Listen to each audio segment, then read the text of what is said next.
बोलो श्री कृष्ण कन्हैया लाल की, सतगुरु महाराज की, श्री प्राणनाथ प्यारे की, महारानी बायजुराज की, तीनों पुरी धाम की, समस्त सुंदर साथ की। एक काल माया में बिलास जो करे, सो पूरी निद में सब विसरे। पूरी निद को जो सुपन, काल माया नाम धराया तिन। काल माया नाम धराया तिन। तब धाम धनिये कियो विचार, ए दो मगन होए खेले नर नार। मूल बचन की नाही सुध, ये दो खेले सुपन की बुध। ये दो खेले सुपन की बुध, तब धाम धनिये कियो विचार।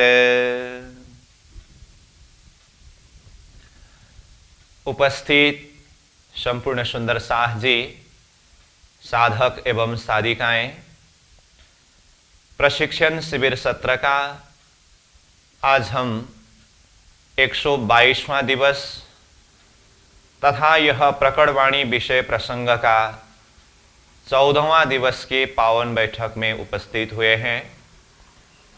सर्वप्रथम आप सभी को सप्रेम प्रणाम एवं स्वागत करते हुए आज का कक्षा सत्र विषय वस्तु को हम प्रारंभ करने जा रहे हैं।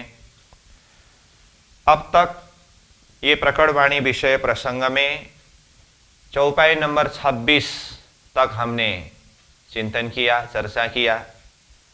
आज चौपाई नंबर 27 से प्रारंभ कर रहे हैं। तो महामती प्राणनाथ जी यहाँ कहते हैं, तब धाम धनिये कियो विचार, ये दो मगन होए खेले नर नार। मूल बचन की नाही शुद्ध, ये दो खेले सुपन की बुध। तो ये चौपाई में शब्द शुरू हुआ तब शब्द के द्वारा। तब यानी कि तब धाम धनिये, धाम धनी अक्षरातीत श्रीराज जी महाराज ने कियो विचार, विचार किया। तब मतलब कब, इसके लिए हमें इससे पहले वाला चौपाई जो हम विशेष करके कल चर्चा कर रहे थे, उस चौपाई के साथ में इसके संबंध को जोड़ना होता है।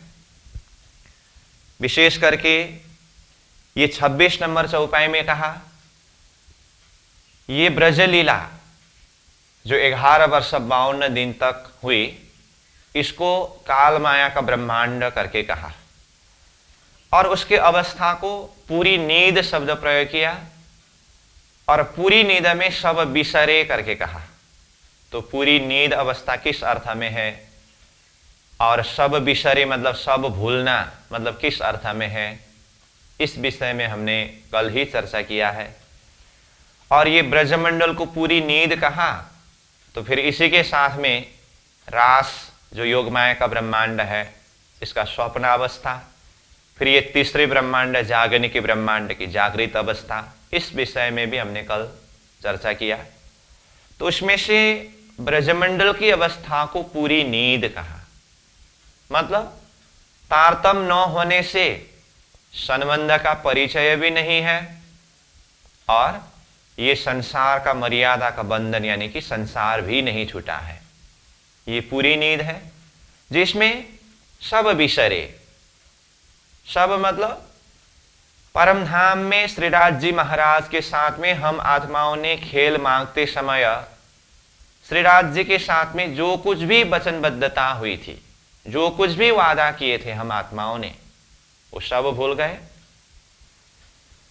और ब्रजमंडल में ही उस स्वप्निक बुद्धि को लेकर के उसी में मदमस्त हुए। तो ये जो भी अवस्था है, मूल स्वरूप अक्षरातीत धामधनी पूर्ण ब्रह्म परमात्मा जो अपने पूर्ण शक्ति और सामर्थ्य के साथ में परम धाम मूल मिलावा में विराजमान है। तो वो धामधनी स्वरूप ने विचार किया तो उसके लिए यहां चौपाई नंबर 27 के प्रारंभ में ही तब शब्द प्रयोग किया। तो तब मतलब जब आत्माएं ब्रजमंडल में पूरी नींद में सब कुछ भूल करके उसी में ही मदमस्त होकर के विलास करने लगे, तब धाम धनिये कियो विचार। धाम धनी मतलब अक्षरातीत धाम धनी पूर्ण ब्रह्म परमात्मा। शब्द को ध्यान देकर के समझ लीजिए। यहां इससे पहले भी धनी शब्द आया है, ब्रजमंडल में ही लीला करने के प्रसंग में धनी शब्द आया है। वो ब्रजमंडल में जो श्री कृष्ण स्वरूप है उनके लिए कहा है। जैसे चौपाई के हिसाब से ही बता दूं तो 24 नंबर चौपाई के चौथा चरण में हम खेले धनी भेले आनंद घन करके हम आत्माएं धनी के साथ में आनंद मगन होकर के खेले शब्द आए। तो ये धनी शब्द का अर्थ ब्रजमंडल में जो पधारे हुए श्री कृष्ण, ठीक है। लेकिन यहां चौपाई नंबर 27 के पहला चरण में तब धाम धनी कियो विचार करके धाम धनी शब्द आया है। तो ये धाम धनी का अर्थ स्वयं अक्षरातीत पूर्ण ब्रह्म परमात्मा मूल मिलाव वाले स्वरूप जो पूर्ण सामर्थ्यवान पूर्ण शक्ति वाले हैं। अब इसमें भी देखें, मूल मिलावा वाले स्वरूप वो सर्वगुण सामर्थ्यवान सर्व परिपूर्ण है और उनके ही वो अनंतानंत आवेश शक्ति में से कुछ शक्ति ब्रजमंडल में श्री कृष्ण जी के अंदर है। इसका मतलब मैं यहां ब्रजमंडल के श्री कृष्ण जी के अंदर के शक्ति में कमी नहीं दिखा रहा हूं। यहां धरती में आकर के लीला करने के लिए वो शक्ति वो सामर्थ्य ही पूर्णात्पूर्ण है, लेकिन अपने मूल वतन मूल परम धाम में मूल स्वरूप अक्षरातीत परमात्मा जो है उनके अंदर की जो सामर्थ्य है उनके अंदर की जो शक्ति है उसका तो कोई पारवार ही नहीं है ना। तो इसीलिए यहां पर तब धाम धनिये कियो विचार का अर्थ मूल मिलाव वाला स्वरूप वो पूर्ण स्वरूप ने विचार किया, क्योंकि सब कुछ मूल मिलाव में बैठे बैठे देख रहे हैं, सब शुद्धि है। अब देखा तो कहते हैं आगे, ये दो मगन होए खेले नर नार। तब धामधनी ने क्या देखा और क्या विचार किया? ये दो मगन होए खेले नर नार। ये दोनों मगन होकर के खेल रहे हैं। दोनों कौन कौन? नर और नार। तो यहां दोनों शब्द प्रयोग किया और नर और नार शब्द प्रयोग किया। तो ये नर इज इक्वल टू अक्षर ब्रह्म और नार इज इक्वल टू सखियां। अब साधारण हिसाब से देखते समय यहां ब्रजमंडल में नर श्री कृष्ण नार सखियां जैसे लगते हैं, लेकिन यहां नर नार का अर्थ यानी कि दोनों का अर्थ अक्षर ब्रह्म और सखियां है। क्यों? क्योंकि सृष्टि उत्पत्ति के कारण प्रसंग में ही स्पष्ट रूप में ये कहा है, ये सृष्टि उत्पत्ति के कारण अक्षर और सखियां है। अब खेल उपजे के कहो कारण, ये दो इच्छा भई उत्पन्न करके सृष्टि उत्पत्ति के कारण प्रसंग में दो इच्छा की बात हुई। तो दो इच्छा किस किस की? अक्षर और शयन को। लालदास जी महाराज की वित्त के शब्द से भी अगर कहो तो कहा, यह खेल देखने की इच्छा उपजाई द्वय। ये खेल देखने के लिए अथवा सृष्टि की उत्पत्ति होने में इच्छा उपजाई द्वय। दो इच्छा है, किस किस के? अक्षर और शयन को। अक्षर ब्रह्म और परमधाम की सैया सखियां, ये दोनों की इच्छा है। इसीलिए यहां ये दो मगन होए खेले नर नार शब्द प्रयोग किया है। तो दो इज इक्वल टू एक अक्षर ब्रह्म और दूसरे सखियां। नर अक्षर नार सखियां। तो यहां शब्द तो आया, खेले शब्द आया। अब चौपाई के शब्द में तो सार रूप में, सूत्र रूप में आता है, तो इसको थोड़ा सा हमें व्याख्या के द्वारा समझना होता है। तो खेले मतलब ब्रजमंडल में सखियां तो खेले, पहले आया हम खेले धनी भेले आनंद घन, इसलिए ब्रजमंडल के सखियां खेले, और उसी खेल को यानी कि उसी लीला को अक्षर ब्रह्म देखे। तो यहां खेले शब्द को अक्षर के लिए देखे अर्थ में समझना होता है। तो खेलने वाले सखियां और देखने वाले अक्षर ब्रह्म। अक्षर ब्रह्म कैसे अवस्था में देख रहे हैं? जैसे कि हम स्वप्ना देखते हैं, क्योंकि ये सारा सृष्टि अक्षर ब्रह्म की स्वप्ना है, और स्वप्ना के अंदर ही ये पूरी तरह से ब्रजमंडल की 11 वर्ष 52 दिन की लीला को एकदम आनंद मगन होकर के अक्षर ब्रह्म देख रहे हैं। तो सखियां खेलने में मगन, अक्षर ब्रह्म देखने में मगन, दोनों ने मूल वचन की शुद्धि बुद्धि सब भुला दिया। सखी को भी पता नहीं है हम कहां के हैं, किस संबंध से किस तरह से खेल रहे हैं, पूरी नींद में सब बिसरे, सब भूल गए।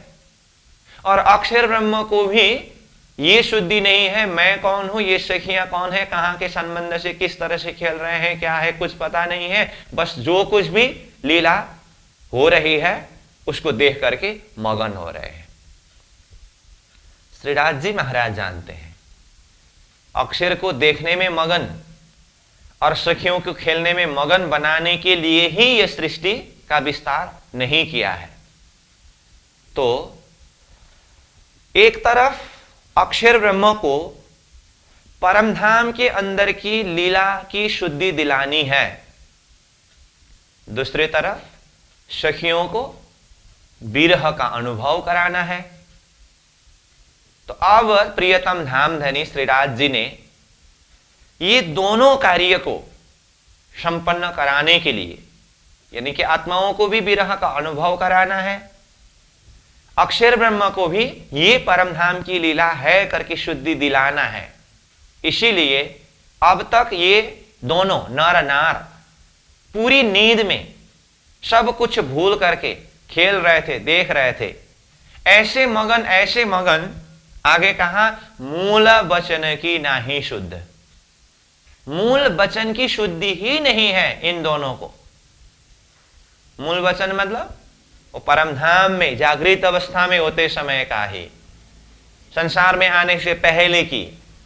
अब अक्षर के हिसाब से मूल वचन देखें तो ये अनंत आत्माएं कौन है, क्या लीला करते हैं, ये देखने को मिले तो ये उनके अंदर जो एक विचार प्रकट हुआ था यही उनके लिए मूल वचन है, क्योंकि मूल बात यही है ना। और सखियों के लिए देखें तो प्रेम संवाद के समय में जो कुछ भी बातें हुई है ये सारा मूल वचन है। तो ये दोनों सपना की बुद्धि में मगन होकर के खेल रहे हैं, तो मूल वचन की ना ही शुद्ध। ये दो खेले सुपन की बुध, ये दो अक्षर और सखियां खेल रहे हैं, और इसमें पहले कहा अक्षर देख रहे हैं, सखियां खेल रहे हैं। कैसे? सुपन की बुध, सपना की बुद्धि से। इसलिए दोनों को मूल संबंध के विषय में कुछ शुद्धि नहीं रहा। ये बात कौन देख रहे हैं, कौन विचार कर रहे हैं? धामधनी। अब ये स्थिति होने के बाद अब धामधनी ने क्या सोचा? अब ये पूरी नींद में सब कुछ भूल करके ये आत्माएं खेलने में मगन है, अब आदि नींद उड़ा देना चाहिए करके अब ये बात को धामधनी ने अपने हृदय में लेकर के आत्माओं के अंदर से आदि नींद को उड़ा देते हैं। जो प्रसंग आगे चौपाई में ही वर्णन करेंगे। तो अब 28 नंबर में देखिए, ये बात धनी चित्तसों ल्याए।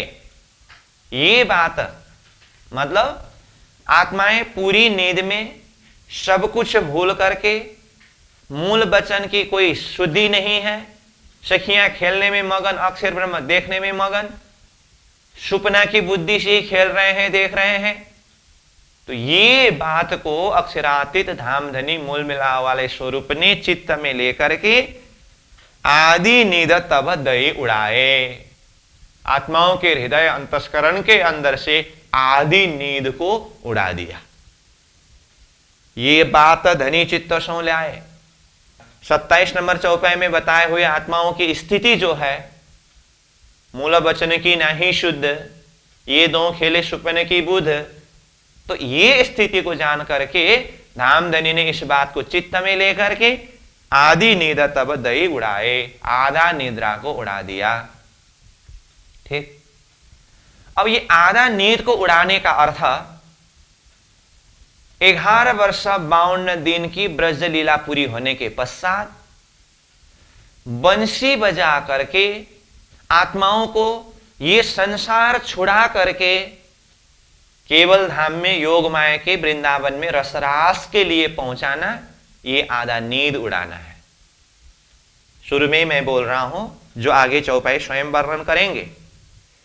तो कल हम 3 ब्रह्मांड की 3 अवस्था के विषय में चर्चा कर रहे थे। तो ब्रज को पूरी नींद कहा, किस अर्थ में? संबंध का शुद्धि भी नहीं है, संसार भी नहीं छूटा है, ये पूरी नींद। और रास को स्वप्न अवस्था कहा। तो स्वप्न अवस्था मतलब आधा नींद आधा जागृत कहा। तो आधा नींद संबंध का शुद्धि नहीं है, आधा जागृत संसार को छुड़ा दिया। तो रास की अवस्था ये बताया ना, उसी अवस्था तक पहुंचाने के लिए यहां पर कहा गया आदि नींद तब दई उड़ाए, मतलब आत्माओं को ब्रज मंडल से रास मंडल में पहुंचाया। तो ब्रज से रास में पहुंचते समय आदि नींद तब दई उड़ाए, आधा नींद को उड़ा दिया, मतलब संसार को पूरी तरह से छुड़ा दिया। आधा नींद बाकी है रास में भी। परम धाम की शुद्धि संबंध का ज्ञान नहीं है। तो ये संसार को छुड़ाने के प्रसंग में आदि नींद तब दई उड़ाए, इस अर्थ में आया है। यहां तो अब सार रूप में आया। अब ये पूरी नींद के अंदर कितने समय लीला हुई? तो हमने तो बार बार कहा 11 वर्ष 52 दिन, 11 वर्ष 52 दिन करके। उसके लिए स्वयं प्राणनाथ जी यहां कहते हैं 11 वर्ष और 52 दिन, 11 वर्ष और 52 दिन तक ब्रजमंडल में, यानी कि कालमाया के ब्रह्मांड में लीला हुई। अब चौथे चरण में कहते हैं ता पीछे पहुंचे वृंदावन। देखिए, इसी 28 नंबर चौपाई के दूसरे चरण में आदि नींद तब दई उड़ाए कहा। तो आदि नींद जब उड़ गया तो आत्माएं 11 वर्ष 52 दिन के पश्चात कहां पहुंचे? ता पीछे पहुंचे वृंदावन। ता पीछे 11 वर्ष 52 दिन के पश्चात आत्माएं वृंदावन में पहुंचे। तो ये वृंदावन में पहुंचना ही आत्माओं की आदि नींद को उड़ा देना है। क्यों? क्योंकि वृंदावन में पहुंचते समय ऐसे ही आत्माएं नहीं पहुंचे हैं। मैं बार बार बोल रहा हूं, यहां बिल्कुल ही सार सूत्रवत रूप में है। इसका विस्तार प्रसंग हम वाणी के माध्यम से अन्य प्रसंग के द्वारा समझ सकते हैं। ठीक है। तो अभी तक जो बात हुई इसका मैं सार भाव बता दूं। तो जैसे ही हम आत्माएं परमधाम से ये संसार में उतरे, तो जहां पर पहली बार आए उसको ब्रजमंडल कहा और उसको कालमाया का ब्रह्मांड कहा, जहां पर 11 वर्ष 52 दिन तक लीला हुई। और ये लीला में सखियां खेलने में मगन है, अक्षर ब्रह्म देखने में मगन है, और दोनों ऐसे मगन हो गए, मूल वचन की शुद्धि नहीं रही। तो धामधनी ने विचार करके ये तो दोनों खेलने में और देखने में स्वप्ना की बुद्धि के द्वारा मगन है, तो इनका अब आदि नींद उड़ा देना चाहिए। ऐसा विचार करके 11 वर्ष 52 दिन की संध्या में बंसी बजा करके आत्माओं को ये संसार छुड़ा करके रसरास के अंदर प्रवेश कराया। तो इस तरह से आदि नींद को उड़ा करके तापी से पहुंचे वृंदावन, वृंदावन में पहुंचना है। सीधा सीधा चौपाई के आधार पर सार भाव इतनी बात है।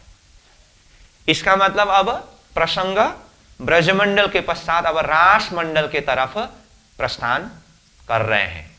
इसीलिए मैंने पहले शुरू में ही ये प्रकटवाणी की भूमिका का प्रसंग में ही 14 सूत्र के विषय में बात किया हूं। तो 14 सूत्र में से ये चौथा सूत्र ब्रजमंडल सूत्र अभी हम जो चर्चा कर रहे हैं, तो ये कहां से प्रारंभ हुआ? चौपाई नंबर 19 के तीसरे चरण से ब्रजमंडल सूत्र प्रारंभ हुआ था। ये चौपाई नंबर 28 में आते समय अब ब्रजमंडल सूत्र प्रसंग पूरा हुआ, क्योंकि अब 28 के चौथे चरण में तापी से पहुंचे वृंदावन शब्द प्रयोग किया। इसका मतलब ब्रजलीला पूरी हुई, अब वृंदावन में रासलीला होनी है। इसलिए अब चौपाई नंबर 29 से प्रारंभ हो रहा है 5वें सूत्र रास मंडल सूत्र। तो यहां तो प्राणनाथ जी ने सार रूप में वृंदावन पहुंचे शब्द प्रयोग किया। तो इसके लिए हम थोड़ा सा चिंतन करें। 11 वर्ष 52 दिन की ब्रज लीला जो है, इसके अंदर 11 वर्ष तक संयोग लीला हुई और 52 दिन वियोग लीला हुई। यह प्रसंग मैं इसीलिए बता रहा हूं क्योंकि यहां प्राणनाथ जी ने कहा आदि नींद तब दय उड़ाए।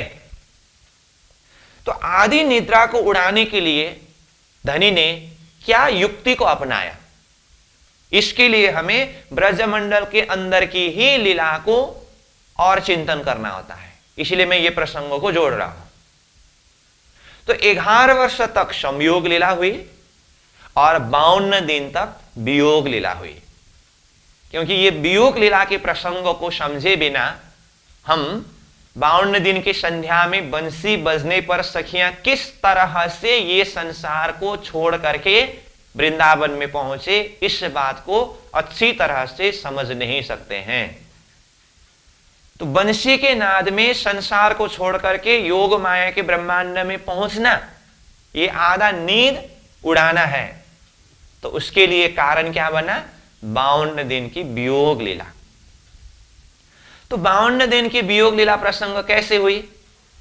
तो 11 वर्ष की लीला को संयोग लीला कहा, क्योंकि प्रत्येक दिन श्री कृष्ण जी के साथ में कुछ न कुछ बहाना के द्वारा मिलना, उनका दर्शन करना, उनके साथ में प्रेममय आनंदमय लीला करना, ये चलती रही। जैसे ही 11 वर्ष की लीला पूरी हुई, अब ऊपर ही बताया तब धाम धनिये कियो विचार। ऐसा नहीं है ना, 52 दिन की संध्या में धनी ने विचार किया और विचार करते ही तुरंत बंसी बजा करके सखियों को वृंदावन में पहुंचाया, ऐसी बात नहीं है। विचार करते समय भी कहते हैं ना, मैं कुछ समय से विचार कर रहा हूं, देख रहा हूं करके कहते हैं। वो विचार के लिए भी कुछ समय होता है। तो धनी ने विचार करके ही 11 वर्ष के संयोग लीला के पश्चात ब्रजमंडल में ही 52 दिन की वियोग लीला को अनुभव कराया। यह भी धनी की विचार से ही है। अब यहां कारण क्या बना, वैसे आप लोग सब जानते हैं, फिर भी अब यहां प्रसंग में जोड़ने के लिए मुझे बताना पड़ता है। 11 वर्ष के लीला पूरी होने के पश्चात श्री कृष्ण जी के 11वीं जन्मोत्सव का दिन था। तो यशोदा मैया सुबह से ही बहुत व्यस्त थे। तो श्री कृष्ण जी आकर के कहा, मैया आज आप बहुत व्यस्त दिखाई दे रहा है और ये बहुत सारे मेवा मिष्ठान पकवान सामग्री बना रहे हैं, ये क्यों? तो यशोदा मैया ने कहा, लाला आज तुम्हारा जन्मदिन है, इसलिए इसको एक विशेष उत्सव के हिसाब से मनाने के लिए मैं सारा तैयारी कर रहा हूं। अच्छा, आज मेरा जन्मदिन है। श्री कृष्ण जी ने सोचा, तब तो फिर मैं सभी सखियों को भी बुला करके एक साथ में ये जन्मोत्सव को मनाएंगे, ऐसा सोच करके श्री कृष्ण जी चले गए सखियों के पास में और जाकर के कहा, सखियां, तुम लोगों को पता है आज मेरा 11वीं जन्मोत्सव का दिन है। इसको एक विशेष उत्सव के रूप में मनाने के लिए यशोदा मैया सारी तैयारी कर रहे हैं, तो चलो तुम लोग भी सब मेरे साथ में वृंदावन में जाकर के जन्मोत्सव को मनाएंगे करके श्री कृष्ण जी ने सखियों के साथ में ये प्रस्ताव रखा। उसी समय में मूल मिलाप वाला स्वरूप जिन्होंने ये सारी बातें विचार कर रहे थे, ऐसे रिमोट दबा दी, अब सखियों के द्वारा श्री कृष्ण जी के लिए ऐसे ऐसे वचन बाण प्रहार किया, जबकि यही सखी 11 वर्ष के बीच में श्री कृष्ण जी से मिलने के लिए कुछ कुछ बहाना बना बना बना करके जा करके मिलते थे। ऐसी सखियों को आज तो स्वयं श्री कृष्ण जी बुला रहे हैं इतनी विशेष बात को बता करके, तो सखियों को तो और खुशी और हर्षित होकर के जाना चाहिए था ना, लेकिन ऐसा नहीं हुआ।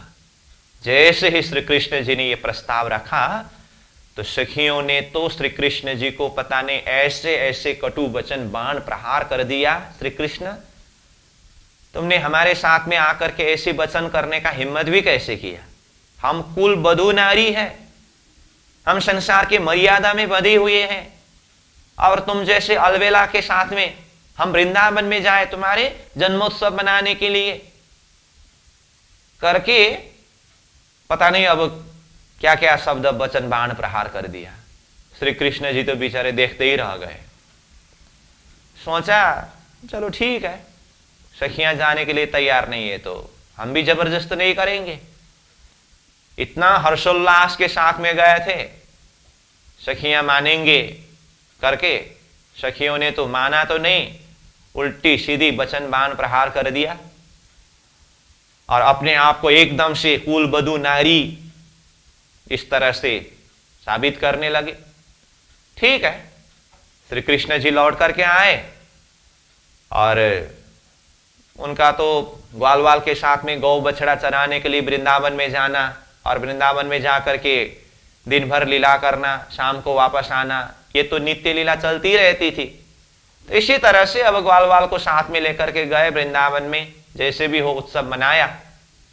अब श्री कृष्ण जी ने विचार किया कि अब ये सखियां जिन्होंने मेरे लिए इतनी सारी बातें बताए और मेरी बातों को ठुकराया, अपने आप को कुल बधू नारी करके कहते हैं, चलो मेरे अभाव में इन लोगों की स्थिति क्या होती है ये भी मैं पता करा देता हूं करके अब श्री कृष्ण जी ने सखियों के साथ में मिलना, उन लोगों के साथ में बातें करना बिल्कुल ही बंद करा दिया।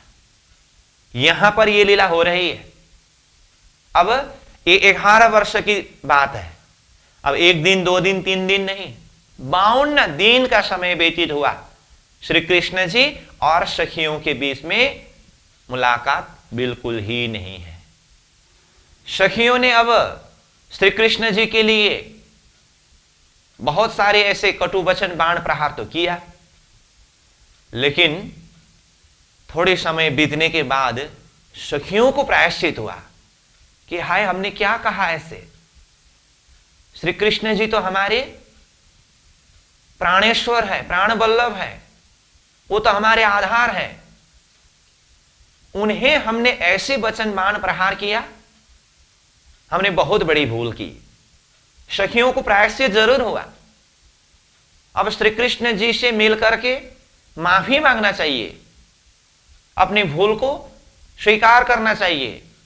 सखियां ये विचार कर रहे हैं, लेकिन ये सखियां भी अंदर से ये भाव आता है अब सीधा श्री कृष्ण जी से मिलने जाएं और हमारा भूल हुआ, गलती हुई, माफ दीजिए करके बोलना थोड़ा सा संभव नहीं हो रहा है। और श्री कृष्ण जी तो अब सखियों से मिलने के लिए क्यों जाए। और श्री कृष्ण जी मिलने के लिए जाने की तो बात ही छोड़ दीजिए। अब श्री कृष्ण जी ने यहां तक किया, यशोदा मैया को कहा, मैया मेरा ये पायल है ना, ये खोल दीजिए, अब मैं बड़ा हो गया। अब जैसे ही लाला ने, श्री कृष्ण जी ने मैं बड़ा हुआ करके कहा, तो मैया भी उनकी बात में बह गए और चलो पायल खोल दिया। लेकिन ये पायल खोलना अथवा खुलवाना श्री कृष्ण जी की नीति क्या थी? मैं अगर ये पायल लगा करके ही चलूं तो मैं इधर उधर जाते आते समय इसकी आवाज सखियों को सुनाई देगी और इन लोगों को पता चलेगा कि मैं किस तरफ से चल रहा हूं, तो न जाने ये लोग मेरे से मिलने आए। तो इन लोगों को शुद्धि ही नहीं देना है कि मैं किस समय में कहां जाता हूं, किस रास्ता से चलता हूं। इसीलिए मेरे चलने के कोई संकेत भी इन सखियों को पता न चले, ये था मकसद। अब ये सारी बात मैया को बताना ये तो संभव ही नहीं है, इसलिए उन्होंने बहाना बना दिया कि मैं बड़ा हुआ, अब पायल को खोल दीजिए। मैया ने खोल दिया। अब तो वो पायल के बिना चलते हैं तो चलते समय कोई संकेत भी मालूम नहीं पड़ता है सखियों को। और अब ये वियोग और बढ़ती जा रही है, तो सखियां, हम पहले से चर्चा कर रहे हैं, श्री कृष्ण जी से मिलने के लिए सीधा नहीं जा सकती थी। जल भरने के लिए जाने के बहाने, दही माखन बेचने के लिए जाने के बहाने, और समय ऐसे समय को चुनते थे कि श्री कृष्ण जी गौ बछड़े लेकर के वृंदावन की तरफ जाने का समय जब होता था या वृंदावन से वापस आने का समय जब होता था, ऐसे समय में सखियां कुछ बहाने बना करके घर से निकलते थे और जाकर के मिलते थे। सखियां अब ये वियोग के समय में श्री कृष्ण जी से मिलने की एक प्यास को लेकर के अब इस समय में श्री कृष्ण जी वृंदावन चले जाएंगे तो रास्ते में जाकर के उनसे मिलेंगे सोच करके निकलते हैं, लेकिन श्री कृष्ण जी मिलते ही नहीं। अब संध्या के समय में अब श्री कृष्ण जी का आने का समय हुआ करके कुछ बहाना बना करके सखियां घर से निकलते हैं और रास्ता में थोड़ी समय प्रतीक्षा करके देख लेते हैं, लेकिन उस समय में श्री कृष्ण जी आते ही नहीं। तो इसमें होता क्या है, यहां तक किया श्री कृष्ण जी ने कि उनका वृंदावन जाने का और आने का जो निश्चित समय था उस समय को ही परिवर्तन कर दिया। कभी तो थोड़े पहले ही निकल जाते थे, कभी थोड़े बाद में निकल जाते थे, और वापस आते समय भी कभी थोड़ा पहले ही आते थे, कभी थोड़े बाद में आ जाते थे। और वो निश्चित समय के हिसाब से सखियां निकले तो उस समय में मिलते नहीं थे, और कुल बधू नारी घर के सारा इतना व्यवहार का एक बंधन है और रास्ता में जाकर के कई समय तक प्रतीक्षा करते रहे, ये तो संभव ही नहीं। इस तरह से किसी भी तरह से किसी भी हालत में श्री कृष्ण जी ने ये 52 दिन तक सखियों को ये सुध ही नहीं दिया कि वो कहां जाते हैं, क्या करते हैं। बहुत प्रयास करने पर भी सखियों को 52 दिन तक श्री कृष्ण जी का दर्शन हुआ ही नहीं। तो इस तरह से अलग होकर के 52 दिन तक रहना पड़ा। अब विचार करिए, जबकि 11 वर्ष की लीला को संयोग लीला कहा, उसके अंदर भी महामती प्राज्ञ जी ने कहा, ज्यारे बछड़ा लई बन पधारे त्यारे रोवंता दिन जाए। 11 वर्ष के अंदर की लीला की बात है ये। जब श्री कृष्ण जी गौ बछड़े लेकर के वृंदावन जाते थे तो सखियां रो रो करके दिन व्यतीत करती थी। संयोग लीला के अंदर भी श्री कृष्ण जी से थोड़ी समय जब मिलने को नहीं बनता था तो इतने विरह में तड़पने वाली सखियां, प्राज्ञ जी ने ही ये स्थिति का वर्णन किया है। 52 दिन तक मिलना नहीं है, एक शब्द सुनना नहीं है, आत्माओं की स्थिति कैसी हुई होगी। और ये विरह की बात जो है ना, ये तो जो अनुभव करती है उसी को शुद्धि होता है। इसीलिए प्राणनाथ जी ने कहा, बिरहा गतरे जाने सोए, जो मिल के बिछुड़ी होए, ज्यो मीन बिछुड़ी जल थे, यागत जाने सोए मेरे दुल्हा। बिरहा गतरे जाने सोए, जो मिल के बिछुड़ी होए। बिरह की गति, बिरह की स्थिति, बिरह की दशा वो आत्मा जानती है, वो आत्मा अनुभव करती है, जो मिल करके फिर बिछुड़ना पड़े, मिल करके बिछुड़ा हुआ हो, बिरह की गति वो आत्मा जान सकती है। उदाहरण देकर के बताया, ज्यो मीन बिछुड़ी जल थे, यागत जाने सोए।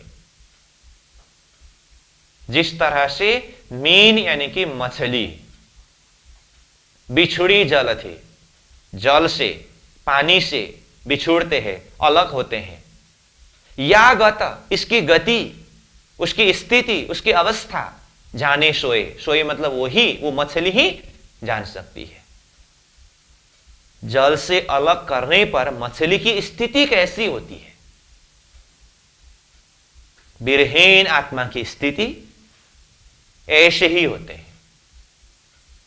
महामती प्राणनाथ जी ने वाणी के माध्यम से ये भाव के ऊपर प्रकाश डाला है। तो आत्माओं की स्थिति यही हुई। 52 दिन की वियोग लीला। अब वियोग का अनुभव कराने का भी एक हद होता है, हर चीज का एक सीमा होता है ना। 52 दिन तक इन आत्माओं को इस तरह से विरह का अनुभव कराते समय ऐसी विरह, अब उसमें भी वैसे मैं याद दिलाना चाहता हूं आपको, ये प्रसंग के ऊपर हमने पहले ही श्री कृष्ण जी की त्रिधा लीला प्रसंग के ऊपर चर्चा करते समय सब विस्तृत पूर्वक चर्चा किया है। फिर भी मैं बार बार बोल रहा हूं, उस वचन को, उस बात को याद दिलाते हुए भी यहां चौपाई के प्रसंग के साथ में उन्हीं विषय प्रसंगों को मैं फिर से दोबारा बोल रहा हूं। तो ये 52 दिन तक वियोग हुई सभी सखियों को, लेकिन उसके अंदर भी अगर मात्रा के हिसाब से, अनुभव के हिसाब से देखें तो परमधाम से ब्रजमंडल में आत्माओं के अवतरण होने के पश्चात यहां धरती के हिसाब से आत्माओं के अंदर 3 भाव है, मतलब 3 गुण में विभक्त हुआ है। इसीलिए ब्रजमंडल में सखियां स्वातसी, राजसी और तामसी 3 दर्जा में है। तो इनमें से जो स्वातसी सखियां हैं, इनको तो अब इतना असह्य विरह हुआ, अब यहां से आगे विरह सहन करने की ताकत इन स्वातसी सखियों के अंदर बिल्कुल ही नहीं है। इसका मतलब मैं ये नहीं बोल रहा हूं सिर्फ स्वातसी सखियों को ही विरह हुआ, राजसी तामसी को नहीं हुआ, ऐसी बात नहीं। विरह सबको हुआ, और उसके अंदर भी सहन करने का एक ताकत होता है ना। विरह को ही देखते समय सबके अंदर विरह बराबर है, लेकिन फर्क अपने अंदर की ताकत को देख करके, सहन करने की ताकत को देखते समय फर्क हुआ। तो जिसमें स्वातसी सखियों के अंदर अब ये विरह को सहन करने का ताकत, वो क्षमता, वो सामर्थ्य, वो बल अब नहीं रहा। पूरी तरह से विरह का अनुभव किया। और राजसी सखियों को भी अधिक से अधिक विरह हुआ, जैसे तैसे सहन कर रहे हैं। तामसी सखियों को भी अधिक से अधिक विरह हुआ, परंतु तामसी सखियों के हृदय के अंदर प्रेम भी इतना ही अधिक होने के कारण पूरा विरह होते हुए भी ये तामसी सखी ये विरह को जैसे तैसे सहन कर रही है। क्यों? ये सोचती है गलती हमारी है, भूल हमारी है, इसीलिए श्री कृष्ण जी ने हमें इस तरह से विरह दिया है। लेकिन वो कृपावान है, वो दयावान है, किसी न किसी समय में हमें अपने पास में बुलाएंगे और आनंद देंगे, ये एक आशा है। इसी के चलते उस विरह को सहन करने में थोड़ा सा हिम्मत, बल मिल रहा है। 3 दर्जा के सखियों के अंदर विरह का अनुभव होने में अथवा उसको सहन करने की ताकत के दृष्टिकोण से देखते समय अलग अलग स्थिति है। और उसमें कहा स्वातिशी सखियों को तो अब बिल्कुल ही अंतिम स्थिति में अवस्था पहुंच चुकी है, अब यहां से आगे विरह सहन नहीं कर सकते। इसीलिए मैंने पहले ही कहा विरह अनुभव कराने का भी एक सीमा होता है। अब यहां से भी अधिक विरह का अनुभव कराए तो स्वातशी सखियों के द्वारा यह विरह सहन करने का सीमा पार हो जाएगा। इसीलिए ये 52 दिन का समय जब व्यतीत हुआ तो आज भी विचार करिए, श्री कृष्ण प्राकट्य उत्सव के दिन से गिनती करके 52 दिन जोड़ने पर शरद पूर्णिमा का दिन होता है। अब बीच में कभी कभी तिथि उतार चढ़ाव होता हो, वो स्थिति अलग बात है। सीधा सीधा तिथि के हिसाब से, दिन के हिसाब से गिनती करते समय श्री कृष्ण प्राकट्य उत्सव के ठीक 52 दिन शरद पूर्णिमा का दिन है। तो यही दिन आया शरद पूर्णिमा का दिन, असोज का महीना, शुक्ल पक्ष और पूर्णम तिथि। ये वियोग लीला चलते हुए 52 दिन का समय व्यतीत हुआ। अब क्या हुआ? हर रोज की तरह श्री कृष्ण जी सुबह ही गौ बछड़े ग्वाल वाल को साथ में लेकर के वृंदावन की तरफ चले गए और सदा की तरह वृंदावन में दिन भर ग्वाल वालों के साथ में लीला हुई, रामत हुई। और जैसे संध्या का समय हुआ, सदा की तरह वापस गोकुल की तरफ आने के लिए सब कोई अब वृंदावन से निकल ही रहे थे। और श्री कृष्ण जी के साथ में सारे ग्वाल वाल ये तो है ही, और विशेष उसमें कल्याण और बलराम जी साथ में है। तो संध्या के समय में गोकुल के तरफ वापस आ ही रहे थे, तो उसी समय के बीच में कल्याण जी और बलराम जी एक आगे थे एक पीछे थे। एक को कहा मैं आगे जा रहा हूं, दूसरे को कहा मैं पीछे आ रहा हूं। श्री कृष्ण जी बीच में रह गए और वही बीच से वो वृंदावन के अंदर प्रवेश किया। ठीक है, अब वृंदावन के अंदर प्रवेश करके शरद पूर्णिमा की संध्या का समय है। ये 11 वर्ष के संयोग लीला के पश्चात वियोग लीला चलते हुए 52वें दिन इसका संध्या का समय है। तो श्री कृष्ण जी वृंदावन के अंदर प्रवेश करके अब कदम के वृक्ष में चढ़ करके प्रेम रूपी बंसीनाद करते हैं। ठीक है, जैसे ही श्री कृष्ण जी ने बंसीनाद किया, अब ये बंसी की नाद, इसकी ध्वनि वृंदावन से होते हुए सारा गोकुल गांव में गुंजयमान होने लगा। अब ये बंसी की नाद सुनते ही ब्रजमंडल में सखियों की स्थिति क्या हुई? अब इसके लिए जैसे मैंने कल भी संकेत किया था कि रास मंडल आधा नींद आधा जागृत है। किस अर्थ में करके बोलते समय, आधा जागृत मतलब ये संसार को पूरी तरह से छोड़ करके गए करके ये प्रसंग को बताते हुए यही जगह है। कल तो सार रूप में बताया था, इसका वास्तविक लोकेशन स्थिति ये है।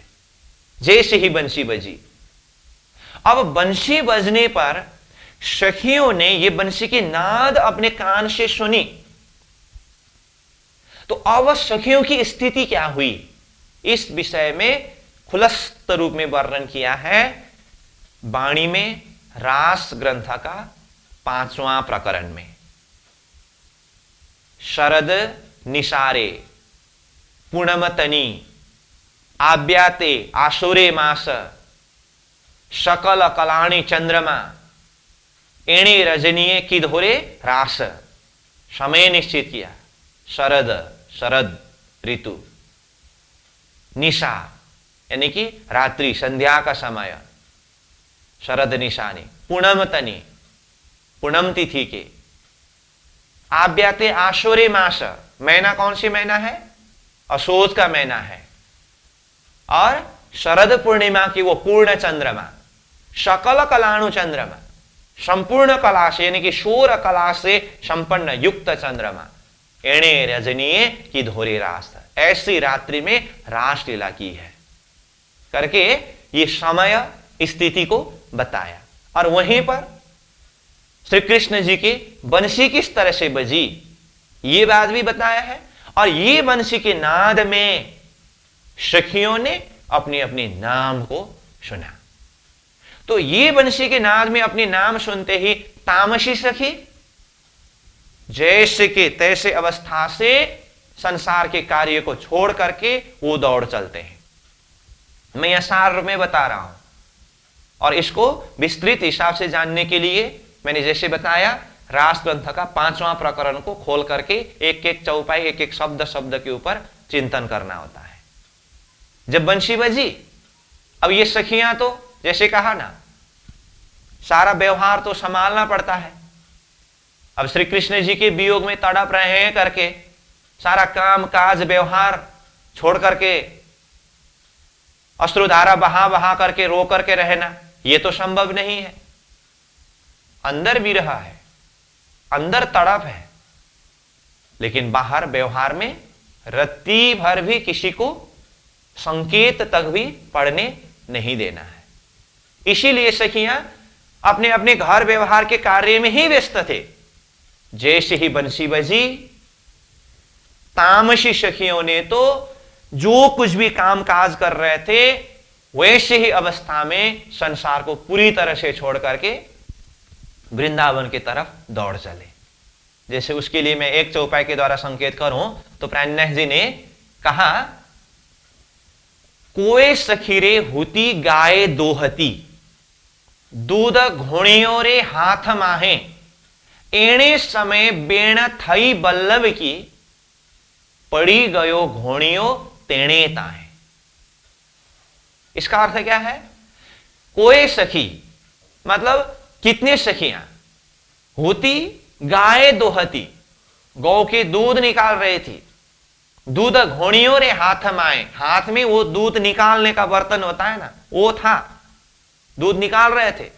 एणे समय बेण थई बल्लभनी, इस समय मतलब कोई सखी गौ की दूध निकाल रहे थे, ऐसे समय में बल्लभ श्री कृष्ण जी की बंसी बजी, पड़ी गयो घोड़ियों तेने ताए, वो दूध निकालने का बर्तन वहीं पर गिर पड़ा, सखी वैसे स्थिति से दौड़ चली।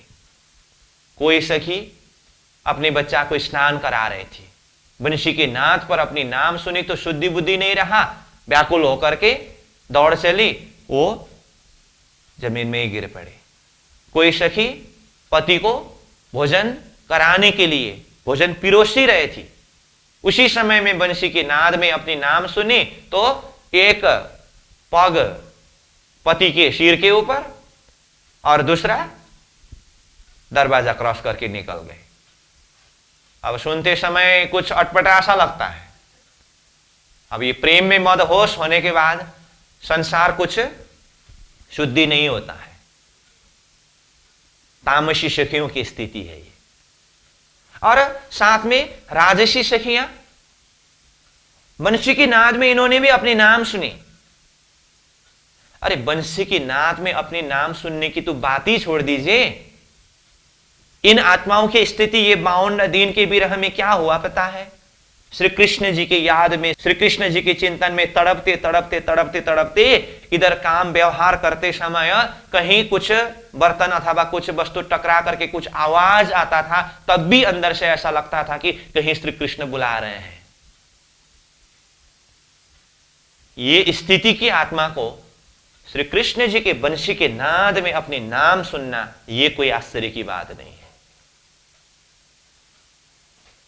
राजसी सखियों ने भी बंशी के नाद में अपने नाम को सुना और इन सखियों ने विचार करने लगे, श्री कृष्ण जी हमें बुला रहे हैं, अब श्री कृष्ण जी से मिलने के लिए जाना है। देखा तो कोई तो गोबर उठा रही है, कोई तो क्या कर रही है व्यवहार के कार्य में, तो अब ऐसी स्थिति में तो कैसे जाएं करके अब श्रृंगार करके जाना होगा। राजसी सखियां श्रृंगार करने लगे। अब अंदर भी रहा है, तड़प है, कब जाकर के मिलूं, इसीलिए ऐसी आतुरता के समय में श्रृंगार करते समय श्रृंगार उल्टा पुल्टा हो गया। एक आंख में अंजन करिया, मतलब एक आंख में काजल लगाया, दूसरे ऐसे ही रह गया।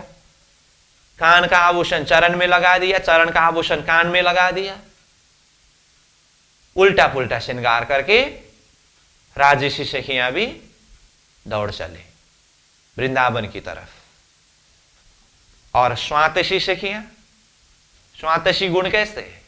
बहुत सोच समझ करके विचार करके करने वाले हैं ना। बंशी की नाद में इन स्वातसी सखियों ने भी अपने नाम को सुना, विचार किया, श्री कृष्ण जी हमें बुला रहे हैं, ऐसी अवस्था में कैसे जाएं, श्रृंगार करके जाना होगा और वो हमसे रूठे हैं, उनको मनाना होगा, उनको भोग धराने के लिए मेवा मिष्ठान पकवान व्यंजन बना करके ले जाना होगा करके स्वातसी सखियां ये सब तैयारी करने लगी। सब तैयारी करके जैसे ही जाने के लिए निकलने लगे तो घर घर के अपने अपने पति को पता चला, अच्छा तुम लोग भी जाने की तैयारी कर रहे हो, चलो देखते हैं किस तरह से जाएगी।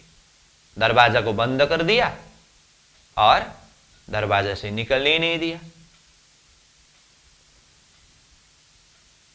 अब ये स्थिति में स्वातसी सखियों की दशा क्या हुई? श्री कृष्ण जी से मिलने के लिए विरह है और शरीर के संबंधी घर के पति दरवाजा बंद करके रोक रहे हैं। ये स्थिति में स्वातसी सखियों के हृदय के भाव को प्राणनाथ जी ने वाणी में बताया, धीक धीक पड़ो रे आ संसार कान उठी रे अगिन ब्रह तामस भेला थया त्यारे अंगड़ा थया रे पतन। धिक्कार है ये संसार को। क्यों अग्नि प्रकट नहीं हुआ? अग्नि प्रकट होकर के ये सारा संसार ही जल बल करके नष्ट हो जाता, ऐसा एक अंदर से भाव आया। और कहा ब्रह तामस भेला थया। ब्रह मतलब विरह, तामस मतलब क्रोध, एक साथ में हो गया। विरह किस अर्थ में? श्री कृष्ण जी से मिलने की विरह, और क्रोध शरीर के संबंधी पति दरवाजा बंद करके रोक रहे हैं, इसमें क्रोध। दोनों जब एक साथ में हो गया, अंगड़ा थया रे पतन। स्वातसी सखियों के शरीर वहीं के वहीं गिर पड़ा। अब ये भी सुरता रूप में निकल करके वृंदावन की तरफ चले जाते हैं। ये मैंने थोड़ा सा कथानक प्रसंग के हिसाब से ये स्थिति की बात बताया। हालांकि हमने ये प्रसंग पहले श्री कृष्ण जी की त्रिधा लीला के प्रसंग में भी चर्चा किया है, ठीक है।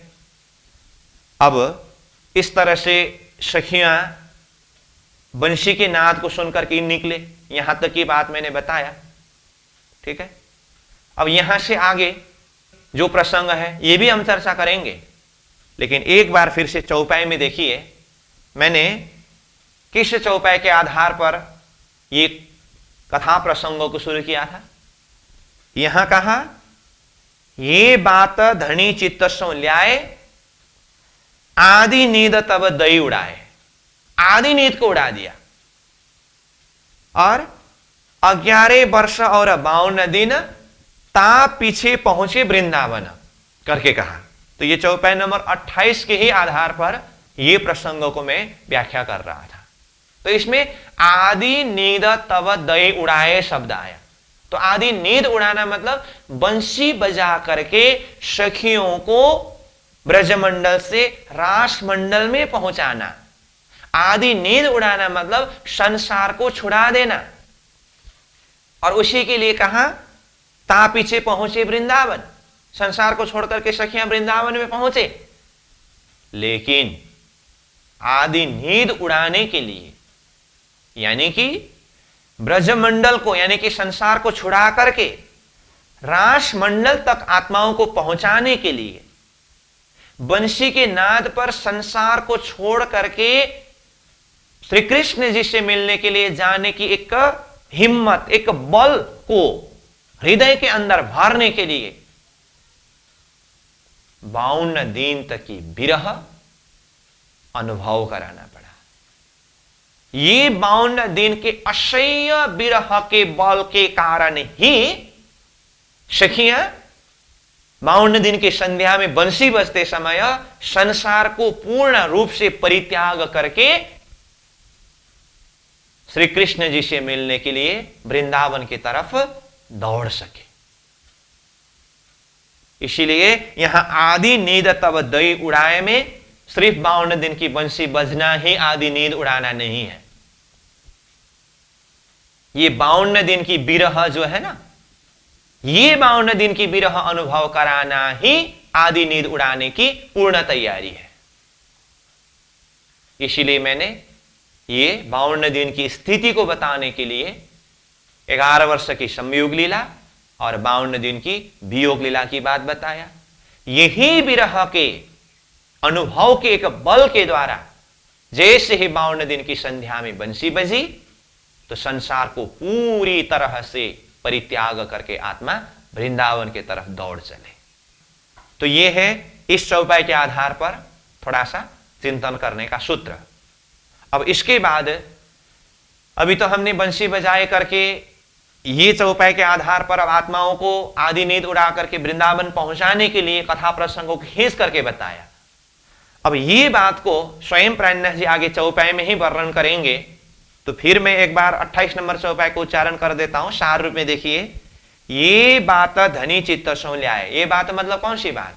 ये दो मगन होए खेले नर नार, मूल वचन की ना ही शुद्ध, ये दो खेले सुपन की बुद्ध। इस बात को धनी ने चित्त में लेकर के आदि नींद को उड़ा दिया। मतलब 52 दिन का विरह का अनुभव करा करके 52 दिन की संध्या में बंसी बजा करके सखियों को संसार पूरी तरह से छुड़ा दिया। जब बंसी बजी तो सखियों को संसार छोड़ने के लिए कितना बल लगा। कहा गौपद वत्स कर गोपी निकसी।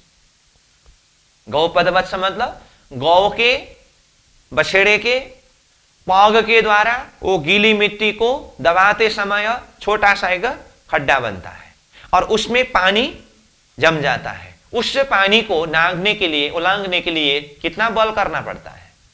ब्रज मंडल की इन सखियों को ये संसार अथाह भवसागर जिसको किसी ने पार नहीं पाया था, और संसार भवसागर की स्थिति के लिए रास ग्रंथ में ही मोहजल का प्रकरण में 3 प्रकरण के द्वारा वर्णन किया है। वहां से विस्तृत चिंतन कर सकते हैं, मैं खाली यहां से संकेत ही कर रहा हूं। ऐसे अथाह भवसागर को इन सखियों ने गौपद वत्स तुल्य, ये भी प्राणनाथ जी कहते हैं, ये भी एक समझाने के लिए बताना पड़ रहा है। वास्तव में इतने भी नजर में नहीं आया सखियों को करके कहा। इस तरह से संसार को पार करके सखियां गए। तो ये बल उनको कहां से मिली? ये 52 दिन की वियोग के कारण। तो कहा आदि नींद तब दही उड़ाए। 11 वर्ष और 52 दिन ता पीछे पहुंचे वृंदावन। 11 वर्ष और 52 दिन की लीला पूरी होने के पश्चात सखियां वृंदावन में पहुंचे। ठीक, इस तरह से 28 नंबर चौपाई पूरा हुआ। अब 29 नंबर चौपाई के लिए जैसे कि मैंने पहले कहा, अब 29 नंबर चौपाई से रासमंडल सूत्र प्रारंभ हुआ। तो कहा तहां जाए के बेण बजाए, तहां जाए के। अब चौपाई नंबर 28 के चौथे चरण में तो ता पीछे पहुंचे वृंदावन करके, सखियां वृंदावन पहुंचे करके कहा, वो तो सार रूप में, लेकिन उसी को खुलासा करके कहे तो सखियां वृंदावन में पहुंचने से पहले तो श्री कृष्ण जी वृंदावन में पहुंच करके बंसी बजाए ना, उसके बाद ही तो सखियां पहुंचे। इसीलिए तहां जाए के बेण बजाए, तहां मतलब वहां वृंदावन में जाकर के श्री कृष्ण जी ने बेण यानी कि बंसी बजाए। बंसी बजा करके क्या किया, सखियां सवे लई बुलाए, सभी सखियों को बुलाया। देखिए तो पहले हमने कहा बंसी के नाद में सखियों ने अपनी नाम सुना। क्यों सुना? क्योंकि श्री कृष्ण जी ने ये बंसी बजाने के बहाने सखियों को ही बुलाए थे। यहां देखिए, तहां जाए के बेन बजाई, सखियां सवे लई बुलाए, सभी सखियों को बुलाया। जैसे ही ये बंसी के नाद में सखियों ने अपने अपने नाम सुनी, तो पहले हमने जो प्रसंग तामसी, राजसी, स्वातिसी किस तरह से निकले वर्णन किया, उसको यहां सार रूप में प्राणनाथ जी चौपाई में कहते हैं। बंसी के नाद सुनने के बाद सखियां किस तरह से निकले और किस तरह से पहुंचे। तामसियां राजसियां चली, स्वातसियां शरीर छोड़ के मिली। तामसियां सखी चली, कैसी अवस्था में? जैसे कि वैसे अवस्था में। राजसियां चली, कैसी अवस्था में? उल्टा पुल्टा श्रृंगार करके। स्वातसी सखी भी चले, लेकिन कैसे? शरीर को घर में ही छोड़ करके। तो स्वातसियां शरीर छोड़ के मिली, शरीर को छोड़ करके गए और श्री कृष्ण जी से मिले। ठीक है। अब यहां सीधा सीधा देखते समय तो ऐसा लगता है फिर कि तामसियां राजसियां चली, स्वातसियां शरीर छोड़ के मिली करके स्वातसी सखी का नाम आकर के शरीर छोड़ के मिली शब्द आया। इसका मतलब क्या? तामसी और राजसी यही शरीर से ही जाकर के मिले, स्वातसी ने ही शरीर छोड़ करके मिले? ऐसी बात नहीं। योग माया के वृंदावन में पहुंचते समय तो तामसी सखी ने भी यहां काल माया के शरीर को छोड़ करके ही मिले, राजसी सखियों ने भी ये काल माया के शरीर को छोड़ करके ही मिले, और स्वातसी सखियों ने भी काल माया के शरीर को छोड़ करके ही मिले। लेकिन स्वातसी सखियों ने अब घर में ही शरीर छोड़ करके गए, इसलिए यहां मुख्य रूप में स्वातसियां शरीर छोड़ के मिले करके ये शब्द यहां आया है। ठीक है। तो ये 29 नंबर चौपाई को भी हमने थोड़ा सा देखा।